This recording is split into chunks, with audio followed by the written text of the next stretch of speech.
So the Gospel Time Checker series, which will, when it's concluded, will be 6 books, is basically the story of Caleb, who's 9 years old, and his older sister Hannah and younger brother Noah, and their travels back in time to the time of Jesus.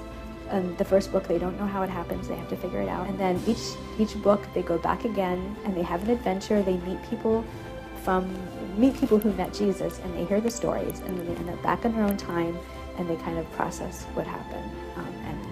And then they go to Mass, and there's some connections there with what they've learned.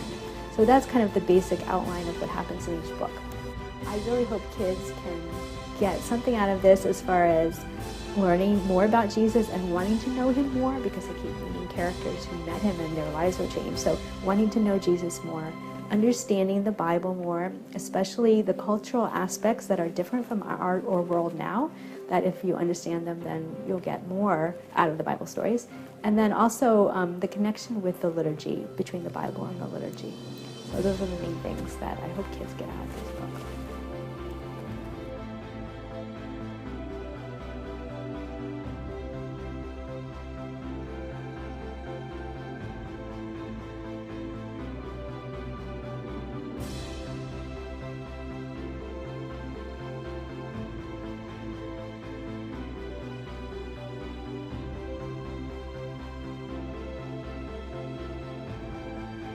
Genius Under Construction is actually the second book in the Genius series, aka Genius being the first. aka Genius introduced us to Gabe Carpenter and his friends and kind of let you all see how Gabe was handling the news that he was actually not just a smart guy but a genius, and what people's expectations were of him and how he handled the awkwardness that goes along with being in 7th grade.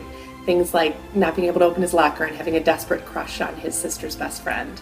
And Genius Under Construction carries this further in Gabe's story. He's figured a few things out, but there certainly are more things that he hasn't figured out in the least.